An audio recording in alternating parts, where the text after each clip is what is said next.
At sinabi ng Panginoon, saan ka nanggaling? Sabi ng Panginoon Diyos sa kay Satanas. At si Satanas ay sumagot sa Panginoon at nagsabi, sa pagparot pa rito sa lupa at sa pamamanhik manaog doon. Ang sabi sa 3, at sinabi ng Panginoon kay Satanas, ibang pinansin si Job na aking lingkod, sapagkat walang gaya niya sa lupa na sakdal at matuwid na lalaki, na natatakot sa Diyos at humihiwalay sa kasamaan at siya'y namamalagi sa kaniya, nagkamali ko yung computer. Mali yung type ng computer. Mano-mano po kasi siyang kinatype. Hindi ko makapis sa internet dahil yung laptop ko sa kabila, hindi siya naka-connect sa internet. So, tinype ko lang siya ng mano-mano. Ang sabi ko dito, basahin ko sa Job 3:2-3. At sinabi ng Panginoon kay Satanas, ibang pinansin ang aking lingkod na si Job, sapagkat walang gaya niya sa lupa, nasakdal at matuwid na lalaki, at natatakot sa Diyos, at humihiwalay sa kasamaan, at siya'y namamalagi sa kaniyang pagtatapat, bagamat ako'y kinilos mo laban sa kaniya upang ilugmok siya ng walang kadahilanan. Sabi sa verse 4, at si Satanas ay sumagot sa Panginoon at nagsabi, balat kung balat. Oo, lahat ng tinatangkilik ng tao ay ibibigay dahil sa kanyang buhay. Ngunit, pagbuhatan mo ngayon ang iyong kamay at galawin mo ang kanyang buto at ang kanyang laman at kanyang itatakwil ka ng mukhaan. Sabi ni Satanas kay Job, binibigyan mo naman kasi ng sagana si Job, kaya hindi kanya iniiwan. Napakasagana siya. Siya yung pinakamayaman sa kanilang lugar. Ang sabi sa 6, at ang Panginoon ay nagsabi, narito, siya ay nasa iyong mga kamay, ingatan mo lamang ang kanyang buhay. Sige, galawin mo siya. Huwag mo lang siyang patayin. Wika ng Diyos na makapangyarihan sa lahat. Sa gayon umalis si Satanas mula sa harapan ng Panginoon at pinasiguran si Job ng masamang bukol mula sa talampakan ng kaniyang mga paa hanggang sa kaniyang ulo. Imagine po, mula sa kanyang paa hanggang sa kanyang ulo, mayroong sugat, may bukol. Gaano kasakit yun? Job 7, ganito kahirap yung dinanas ni Job. 7:3 verse 4. Chapter 7 verse 4. Pag ako'y nahihiga, wika ni Job, kung gaano kasakit yung kanyang dinanas na pagsubok. Pag ako'y nahihiga, aking sinasabi, kailan ako babangon? Nakahiga siya. Sa sobrang sakit, gusto ko nang bumangon. Dahil bakit? Namamaga yung buong katawan niya. Inuud yung buong katawan niya. Sa pahiga niya, gusto niya bumangon. Pag ako'y nahihiga, aking sinabi, kailan ako babangon?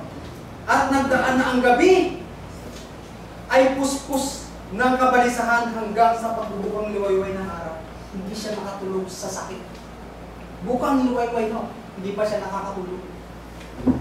Ang sabi sa 5, ang aking laman nabibihisan ng uod. Kung sasayin natin yung history kung bakit paano siya napunta dito bago siya mapunta sa ganitong sitwasyon. Siya muna ay inalisan ng Diyos ni Satanas na pag-aari. Namatay yung kanyang mga anak. Siguro kung sa atin ito mangyari, sisisihin natin ng Diyos eh. Yung hindi nga lang matupad yung ating mga hinihiling. sinisisi na natin ang Diyos. Meron nang masamang nangyari sa mundo, ang Diyos ang sinisisi. Pero si Job, nasabi dito, hindi siya nagkasala. Nasa chapter 2 po yun.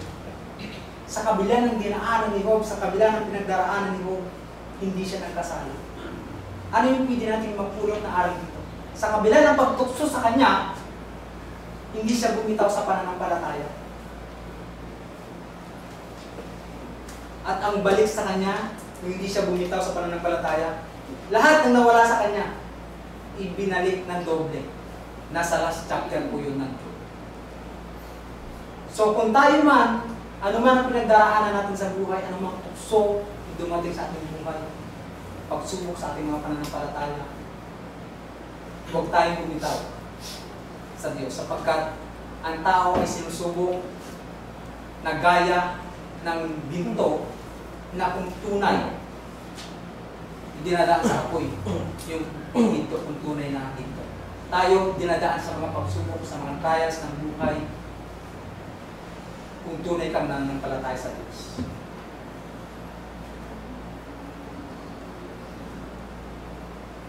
Sa umagang ito, nawa ang munting paksa na aking nilatag ay kapulutan natin ang aral at may sabuhin natin sa lahat ng mga pagsubok, sa lahat ng tukso na ating dinadanas.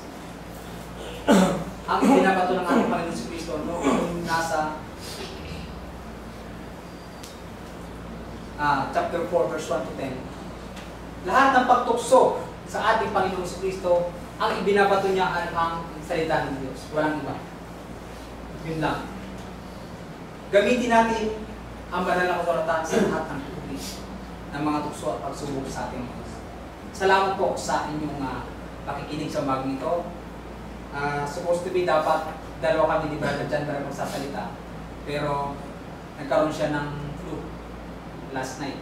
Kaya hindi po siya makapagsalita. Kaya medyo inabahan ko ng konti yung aking sir. Muli, salamat po sa inyong pakikinig at magandang umaga.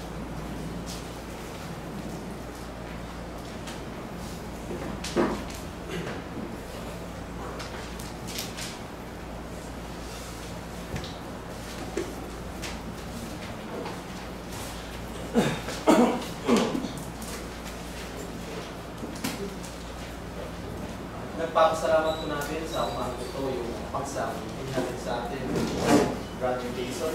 Sana ay napakaganda po sapagkat yung tukso is napapanahon po talaga mula pa sa panahon ng ating mga apostol sa Old Testament, nandiyan na yan.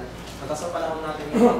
At kahit na lumakad yung panahon, yung tukso ay hindi na mawawala dahil na kay Satanas. At saka yung tukso po na tinalakay ni Brother Jason, hindi lang naman po lahat ng tukso is all about physical temptations.